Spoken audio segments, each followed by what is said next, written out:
ಮಗಳ ಮಾನಕ್ಕಿಂತ ಮತದ ಮಾನ ತುಂಬಾ ದೊಡ್ಡದು ಹೀಗಂತ ಹೇಳಿಕೆ ನೀಡಿ ವಿವಾದಕ್ಕೆ ನಾಂದಿ ಹಾಡಿದ್ದಾರೆ ಜೆಡಿಯು ಮುಖಂಡ ಶರದ್ ಯಾದವ್. ಪಾಟ್ನಾದಲ್ಲಿ ಓಟು ಮಾರಾಟದ ಬಗ್ಗೆ ಮಾತನಾಡುವ ವೇಳೆ ಮಗಳ ಮಾನ ಹೋದ್ರೆ ಕೇವಲ ಊರಿನ ಮಾನ ಹೋಗುತ್ತೆ, ಆದರೆ ಒಂದು ಬಾರಿ ಮತ ಮಾರಾಟವಾದರೆ ಇಡೀ ದೇಶದ ಮಾನ ಹರಾಜಾಗುತ್ತೆ ಅಂತ ಹೇಳೋ ಮೂಲಕ ಶರದ್ ಯಾದವ್ ವಿವಾದ ಸೃಷ್ಟಿಸಿದ್ದಾರೆ. ಕೆಲವೊಮ್ಮೆ ಮಾತಿನ ಭರಾಟೆಯಲ್ಲಿ ನೀಡೋ ಹೇಳಿಕೆಗಳು ಎಂತಹ ಅಭಾಸಕ್ಕೆ ಕಾರಣವಾಗುತ್ತೆ ಅನ್ನೋದು ಪಾಟ್ನಾದಲ್ಲಿ ಶರದ್ ಯಾದವ್ ನೀಡಿದ ಹೇಳಿಕೆಗೆ ಸಾಕ್ಷಿಯಾಗಿದೆ. ಮತದಾನದ ಪಾವಿತ್ರ್ಯತೆ ಬಗ್ಗೆ ಮಾತನಾಡುವ ಸಂದರ್ಭದಲ್ಲಿ ಶರದ್ ಯಾದವ್ ನೀಡಿದ ಹೇಳಿಕೆ ಇದೀಗ ದೊಡ್ಡದೊಂದು ವಿವಾದವನ್ನ ಹುಟ್ಟುಹಾಕಿದೆ. ಮಗಳ ಮಾನಕ್ಕಿಂತ ಮತದ ಮಾನ ತುಂಬಾ ದೊಡ್ಡದು ಅನ್ನೋ ಜೆಡಿಯು ಮುಖಂಡ ಶರದ್ ಯಾದವ್ ಹೇಳಿಕೆ ಇದೀಗ ಸಾಕಷ್ಟು ವಿರೋಧಕ್ಕೆ ಗ್ರಾಸವಾಗಿದೆ.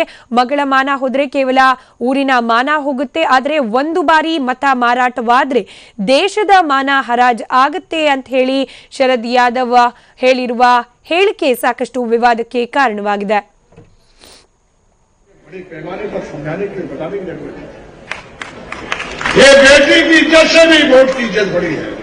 बेटी की इज्जत जाएगी तो गांव मोहल्ले की इज्जत जाएगी और वोट एक बार बिक गया, एक बार गड़बड़ हो गया तो इलाके की, देश की, सूबे की इज्जत और आबरू और आने वाला सपना पूरा नहीं होगा.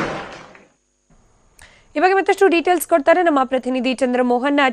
ಮಾತಿನ ಭರಾಟೆಯಲ್ಲಿ ಶರದ್ ಯಾದವ್ ಹೇಳಿರೋ ಹೇಳಿಕೆ ಇದೀಗ ಸಾಕಷ್ಟು ವಿವಾದಕ್ಕೆ ಕಾರಣವಾಗಿರೋದು. ಏನ್ ಡೀಟೇಲ್ಸ್ ಇದೆ ಇದ್ರ ಬಗ್ಗೆ?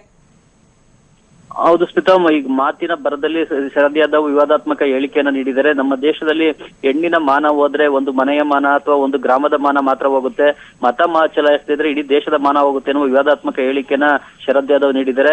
ನಮ್ಮ ದೇಶದಲ್ಲಿ ಹೆಣ್ಣಿನ ಮಾನಕ್ಕೂ ಕೂಡ ಬೆಲೆ ಗೌರವ ಇದೆ. ಹೆಣ್ಣಿನ ಮಾನ ಹೋಗಂತಹ ಹೇಳಿಕೆಯನ್ನು ಹೋದ್ರೂ ಹೋಗ್ಲಿ ಅನ್ನುವ ಮಟ್ಟಕ್ಕೆ ಶರದ್ ಯಾದವ್ ಹೇಳಿಕೆಯನ್ನು ನೀಡಿದ್ದಾರೆ. ಇದಕ್ಕೀಗ ತೀವ್ರವಾದಂತಹ ಟೀಕೆ, ವಿರೋಧ ಕೂಡ ವ್ಯಕ್ತವಾಗ್ತಾ ಇದೆ. ಈ ಹಿಂದೆ ಸಂಸತ್ನಲ್ಲೂ ಕೂಡ ಇದೇ ರೀತಿಯಾದಂತಹ ಹೇಳಿಕೆಯನ್ನ ಹೆಣ್ಣಿನ ಬಗ್ಗೆನೇ ಶರದ್ ಯಾದವ್ ನೀಡಿದ್ರು. ಆಗ ಸಂಸದರೆಲ್ಲರೂ ಕೂಡ ಒಗ್ಗೂಡಿ ಶರದ್ ಯಾದವ್ ಅವರ ಹೇಳಿಕೆಯನ್ನ ತೀವ್ರವಾಗಿ ವಿರೋಧಿಸಿದ್ರು. ಬಳಿಕ ತಮ್ಮ ಹೇಳಿಕೆಗೆ ವಿಷಾದವನ್ನ ಶರದ್ ಯಾದವ್ ವ್ಯಕ್ತಪಡಿಸಿದ್ರು. ಈಗ ಪಂಚರಾಜ್ಯಗಳ ಚುನಾವಣೆಯ ಸಂದರ್ಭದಲ್ಲಿ ಜನ ಮತ ಚಲಾಯಿಸಬೇಕು ಅಂತ ಕರೆಯನ್ನು ಕೊಡಬೇಕು ಮತ್ತು ಜನರನ್ನ ಮತ ಚಲಾಯಿಸಲಿಕ್ಕೆ ಪ್ರೋತ್ಸಾಹಿಸಬೇಕು. ಆ ಭರಾಟೆದಲ್ಲೇ ಮತ ಚಲಾವಣೆಯೇ ಮುಖ್ಯ, ಹೆಣ್ಣಿನ ಮಾನ ಮುಖ್ಯ ಅಲ್ಲ ಅನ್ನುವ ರೀತಿಯಲ್ಲಿ ಶರದ್ ಯಾದವ್ ಹೇಳಿರೋದು ಈಗ ತೀವ್ರ ಟೀಕೆಗೆ ಗುರಿಯಾಗಿದೆ. ಹೆಣ್ಣಿನ ಮಾನವನ್ನ, ಘನತೆ, ಗೌರವವನ್ನ ಕಾಪಾಡುವಂತ ಹೇಳಿಕೆಯನ್ನ ಓರ್ವ ಜನಪ್ರತಿನಿಧಿಯಾಗಿ ಮತ್ತು ರಾಷ್ಟ್ರೀಯ ನಾಯಕರಾಗಿ ಶರದ್ ಯಾದವ್ ನೀಡಬೇಕಾಗಿತ್ತು. ಆದ್ರೆ ಇದಕ್ಕೆ ವಿರುದ್ಧವಾಗಿ ಹೆಣ್ಣಿನ ಮಾನ ಹೋದ್ರೆ ಒಂದು ಮನೆ ಅಥವಾ ಒಂದು ಊರಿನ ಮಾನ ಮಾತ್ರ ಹೋಗುತ್ತೆ ಅಂತ ಹೇಳಿ ತೀರಾ ಹಗುರವಾಗಿ ಹೆಣ್ಣಿನ ಬಗ್ಗೆ ಲಘುವಾಗಿ ಮಾತಾಡಿರೋದು ಈಗ ಟೀಕೆಗೆ ಗುರಿಯಾಗಿದೆ. ಸ್ಮಿತಾ, ಧನ್ಯವಾದ ಚಂದ್ರಮೋಹನ್ ಮಾಹಿತಿಗಾಗಿ.